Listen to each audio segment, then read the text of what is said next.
ability to understand such beings today. Accessing the elusive lives of historical beasts, their modern relevance, and their pressing ecological stakes beckons a rhetorical intervention into how the history of 18th-century science has been told, blending past and present, historian and naturalist. Through its emphatic writing style, the story that follows wades into the subjective science of Enlightenment-era naturalists and the unfathomable nature of the creatures they studied.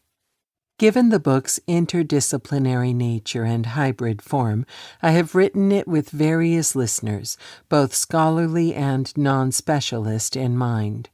Historians of science, the early Americas, environmental history, intellectual history, and race and colonialism will find arguments about the animal foundations of human knowledge, ignorance as a virtue, creaturely effects on colonialism, and yet more evidence for the contributions of enslaved and indigenous expertise to the early sciences.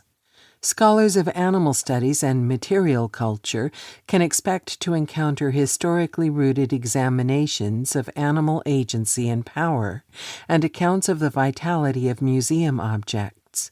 Practicing scientists can learn something of the history behind their own subfields, materials, and methods.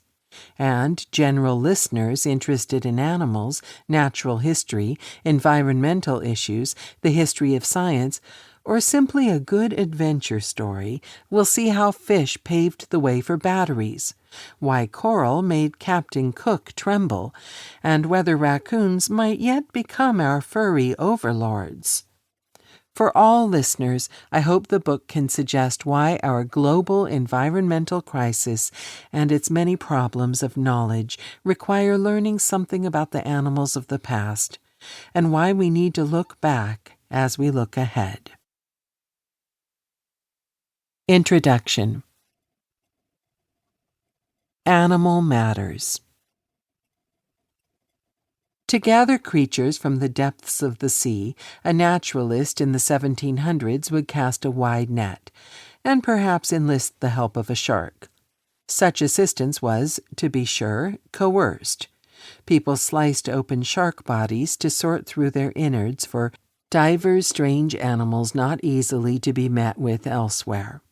According to the collecting instructions of the London apothecary James Petiver, he called on his far-flung suppliers to pray, look for, and preserve hidden jewels in these bellies buzzing with possibility.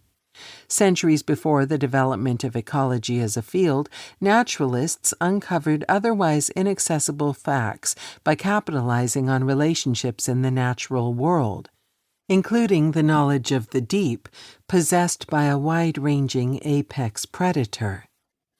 Petiver was one of many naturalists working across the British Empire to amass an archive of animal, plant, and mineral specimens.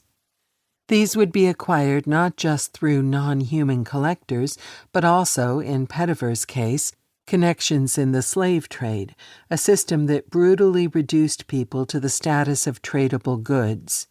Rummaging through the belly of the beast, however, forced naturalists to face a haunting truth. In addition to ocean oddities, they occasionally pulled semi-digested humans out of the stomachs of sharks. Colonial naturalists may have fancied themselves masters of men and the sea in this so-called age of sail.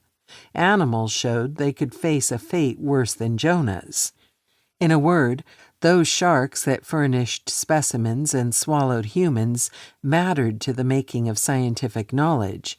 Their appetites mattered, their habits and habitats mattered, their repurposing as a fishing net mattered, their knowledge mattered, and their ability to make people question their control of nature and their place within it, to reconsider what it meant to be human by discovering themselves in animals mattered. Their very matter mattered. It matters still. Today's naturalists, now highly specialized and bearing titles like Ichthyologist and malacologist don't only use newfangled technologies in genetic analysis to locate and describe new